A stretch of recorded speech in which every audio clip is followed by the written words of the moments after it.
آیت کریمہ بہت ہی مشہور ہے، اور یہ اگر آپ قرآن مجید میں سورہ مومنون پڑھیں تو اس کی ابتدا کی یہ آیت ہے جس کو میں نے انہوں نے کلام پیش کیا ہے۔ ارشاد ہو رہا ہے قد افلح المؤمنون الذین هم فی صلاتهم خاشعون، بے شک مومنوں نے فلاح پائی جو اپنی نمازوں میں خشوع کرتے ہیں۔ میں نے عرض کیا تھا کہ جب ہم اس آئے واقعی ہدایہ پہ غور کرتے ہیں تو ہمیں یہ پتہ چلتا ہے کہ یہ سورہ مومنون کی پہلی آیت ہے، اور سورہ مومنون کے بارے میں کل ہم نے آپ سے یہ کہا تھا کہ یہ سورہ مومنون ایک بہت ہی مشہور سورہ ہے، جس کے اندر آپ اگر پڑھیں تو یہ لکھا ہوا ہے کہ ایک مومن کے اندر کیا کیا ہونا چاہیے، مومنین کو کیا کرنا چاہیے، یہ سب اس کے اوپر لکھا ہوا ہے۔ اور اسی میں یہ اس آیت کریمہ جو ہے اس بات سے شروع ہو رہی ہے کہ ان مومنین نے فلاح پائی جو اپنی نمازوں میں خشوع کرتے ہیں۔ اور یہ مومنون سورہ جو ہے جس کے بارے میں نے کل کہا تھا کہ یہ وہ سورہ ہے جو خاص طور سے ہم اس بارے میں کہتے ہیں کہ یہ وہ سورہ ہے کہ جب حضرت علی علیہ السلام پیدا ہوئے اور رسول کے سامنے آئے اور جب انہوں نے قرآن کی تلاوت کی تو جس سورے کو انہوں نے انتخاب کیا اور جس کو سنایا وہ یہی سورہ مومنون کا سورہ تھا۔ صلوات پڑھیے محمد۔ تو حضور کیوں نہ ہوتا، امیر المومنین تھے، سورہ مومنون پڑھ رہے تھے۔ اور پھر عیسیٰ باعث کی ہدایہ میں نے آپ سے عرض کیا کہ اس میں دو لفظ جو ہیں خشوع اور اپنی نمازوں میں خشوع اور نماز، جو دو چیز کے اوپر بہت زیادہ زور دیا گیا۔ میں نے کل مجلس میں پڑھا تھا کہ اگر آپ کو خشوع کو دیکھنا ہے تو آپ حضرت علی علیہ السلام کی پورے کردار کو دیکھیے۔ اگر آپ دیکھیے ابتدا سے لے کر انتہا تک تو آپ کی سب ان کا سجدہ، سب ان کی عبادت، سب اس میں خشوع نظر آئے گا۔ اور اسی لیے تو آپ سے عرض کر دینا چاہتا ہوں کہ آپ جانتے ہیں کہ رسول کریم نے خود حضرت علی کے فضائل بیان کیے ہیں اور حضرت علی کے بارے میں کہا ہے کہ حضرت علی کی کیا تھا۔ ارشاد پیغمبر اسلام ہو رہا ہے کہ علی کا ذکر عبادت۔ پورا رسول کا قول یہ ہے کہ علی کا ذکر کیوں عبادت؟ ارشاد پیغمبر اسلام ہے کہ علی کا ذکر میرا ذکر ہے، میرا ذکر خدا کا ذکر ہے، اور خدا کا ذکر خیر عبادت ہے، اس لیے علی کا ذکر خیر عبادت ہے۔ تمہیں چاہیے کہ ہمیشہ اپنی مجلسوں کو علی کے ذکر سے زینت دیا کرو، کیونکہ علی کا ذکر خیر عبادت ہے۔ صلوات پڑھیے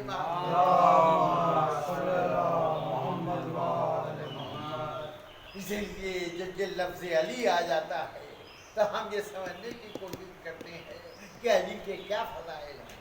میں اکثر مجلس میں یہ پڑھا کرتا ہوں کہ دنیا والے جب نام رکھتے ہیں مناسبت کا لحاظ نہیں رکھتے، جاہل کا نام عالم رکھ دیا، بدکار کا نام متقی رکھ دیا، منافق کا نام مومن رکھ دیا، لیکن جب خداوند عالم نام رکھتا ہے تو مناسبت کا لحاظ دیکھ کے رکھتا ہے۔ علی کو جب ہر طرح سے بلند والا پایا تو نام علی رکھا۔ صلوات پر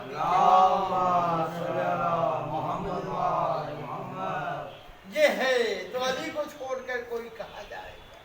اسی لیے تو میں کہتا ہوں کہ دلوں کو وقف کرو بدعت علی کے لیے، یہ پہلی شرط ہے ایمان کی زندگی کے لیے۔ درے علی پہ جو آؤ تو عاقبت بن جائے، وہاں نہ جاؤ جہاں کچھ نہیں کسی کے لیے۔ صلوات پڑھیے کبھی آپ نے یہ غور کیا کہ علی کا ذکر خیر عبادت کہہ دیا گیا؟ کیوں آخر رسول کریم نے کہہ دیا کہ علی کا ذکر خیر عبادت ہے؟ پہلی وجہ تو یہ ہے کہ علی کا ذکر سننے کے بعد ہم میں معرفت خلاق کائنات کا جذبہ موصل ہوتا ہے۔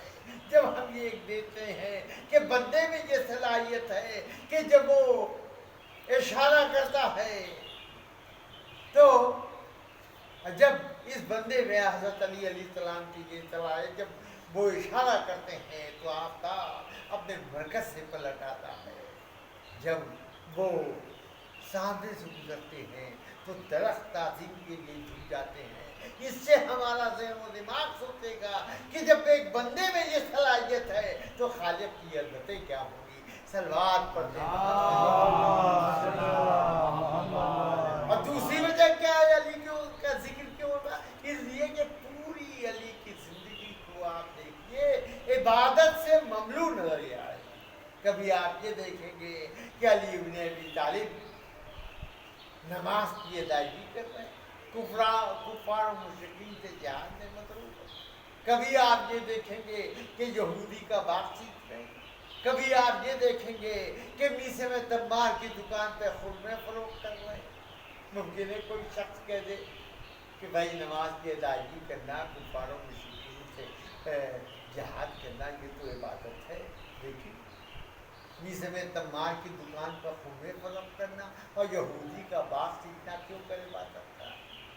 تو یہاں پر میں آپ کے سامنے یہ کہنا چاہوں گا کہ وہ دیگر مذاہب ہوں گے جہاں عبادت محض اللہ کے حضور میں عرض داشتی پیش کرنے کا نام ہے، لیکن اسلام تو وہ جامع اور مکمل مذہب ہے جس میں محض عقبہ سنبھالنے کا درس نہیں دیا گیا، بلکہ دنیا میں بہترین زندگی گزارنے کے بھی طریقے بتائے گئے۔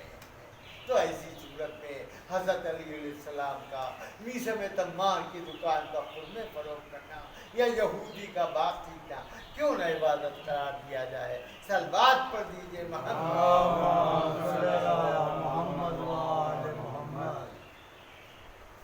تو حضور اگر اس پر بھی آپ نہ مانیں تو میں یہ عرض کروں گا کہ امام محمد باقر علیہ السلام علی ہیں، دو صحابیوں پر تکیہ کیے ہوئے فکر معاش کے لیے چلے جا رہے۔ ایک شخص آتا ہے اور کہتا ہے مولا آپ اس ہنگام میں جی آپ اس کام کے لیے چلے جائیں۔ امام نے کہا کہ یہ بھی عبادت ہے، مگر اس نے نہ مانا۔ اس نے کہا کہ مولا اگر آپ کو اس ہنگام میں موت آ جائے تو وہ موت کیسی ہے؟ اب وہ لوگ سنیں جو کہتے ہیں ریلیجن از این اوپیم، مذہب کفین ہے، تو ہمارا پانچواں ہاتھی کہتا نظر آتا ہے کہ اگر ہم جائز ذریعے سے اپنا فکر معاش حاصل کرتے ہوئے دنیا سے گزر جائیں تو ہمیں شہادت کا مرتبہ ملے گا۔ اللہ اللہ، یہ ہے مذہب اسلام کی بلندی۔ صلوات پڑھیے۔ تو اسی لیے تو ہمیں کہنا پڑتا ہے کہ علی وہ ہیں جن کا اٹھنا عبادت، جن کا بیٹھنا عبادت، جن کا سونا عبادت، جن کا جاگنا۔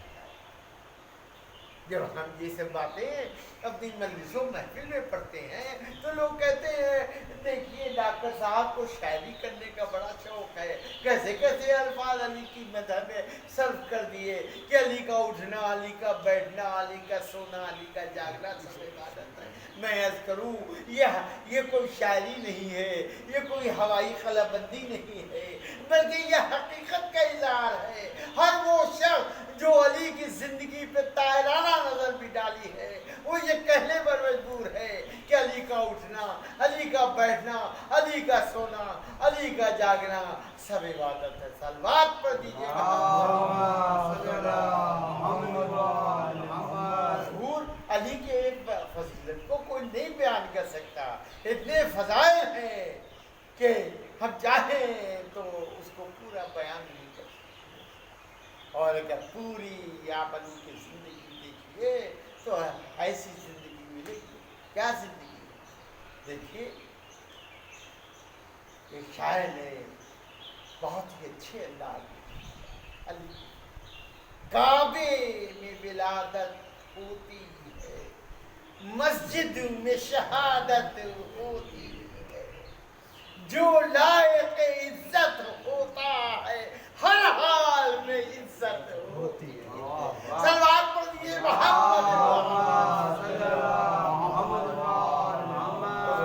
مجھے کوئی لمبی تقریر نہیں کرنی ہے، آپ میری طرف متوجہ ہو گئے۔ میں نے علی کا ذکر کر دیا، ان کی ولادت و شہادت کے لیے اشارہ کر۔ علی کی ذات یہ ہے کہ پیدا ہوئے بیت کعبے میں اور شہادت ہوئی تو مسجد میں۔ عزادارو، آپ کو کیا یاد آ گیا زمانہ کب علی کی شہادت ہوئی؟ ابھی کچھ ہی دن تو گزرے ہیں، رمضان کے رمضان تھے جب علی کی شہادت ہوئی۔ عزادارو، علی کی شہادت ہوئی، حسنین موجود تھے، باپ کا جنازہ اٹھایا اور لائے اپنے انتقال سے دفن کر دیا۔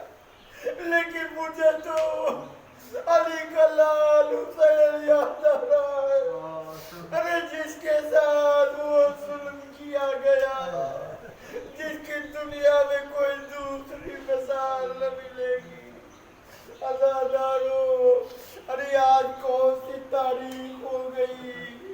ارے آج ماہ محرم کی 3 تاریخ ہے۔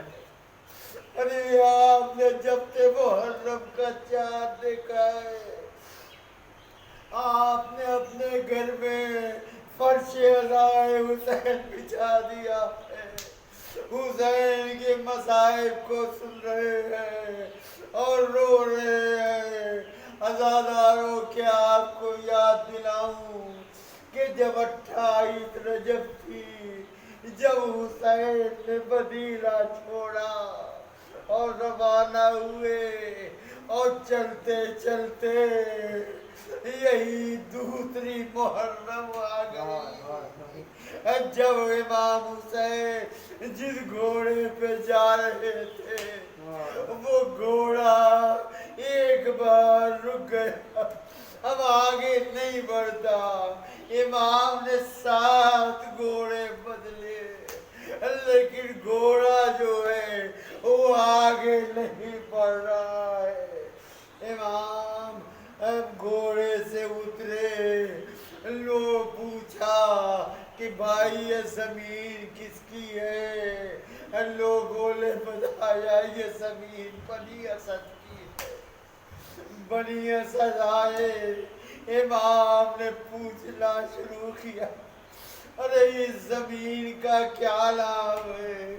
کسی نے کہا اسے غازریہ کہتے ہیں، کسی نے کہا اسے نیلوا کہتے ہیں، کسی نے کہا اسے شط فرات کہتے ہیں۔ بس حسین نے پوچھا بنی اسد، ارے بتاؤ کیا کوئی اور نام بھی ہے؟ ایک شاید بول بیٹھا کہ ہاں حضور، اسے کربلا بھی کہتے ہیں۔ بس یہ سننا تھا۔ امام نے سب نے ساتھیوں سے کہا کہ اے ساتھیوں، ہمارا سفر تمام ہوا، ارے وہ زمین آ گئی، ارے جس کے لیے میں پیدا ہوا۔ امام حسین نے الغرض اس زمین کو خریدا اور پھر بنی اسد کے ہاتھ سے ہبا بھی کر دیا اور چند وصیتیں کی۔ بس عزادارو یہی سن لو، مجلس تمام ہے۔ بنی اسد سے کہا کہ اے قوم بنی اسد، ارے دیکھو جب ہم شہید ہو جائیں تو ہماری لاشوں کو دفن کر دینا، اور جب کوئی زائر آئے تو اسے 3 دن تک مہمان رکھنا اور ہماری قبروں کے نشان بتا دینا۔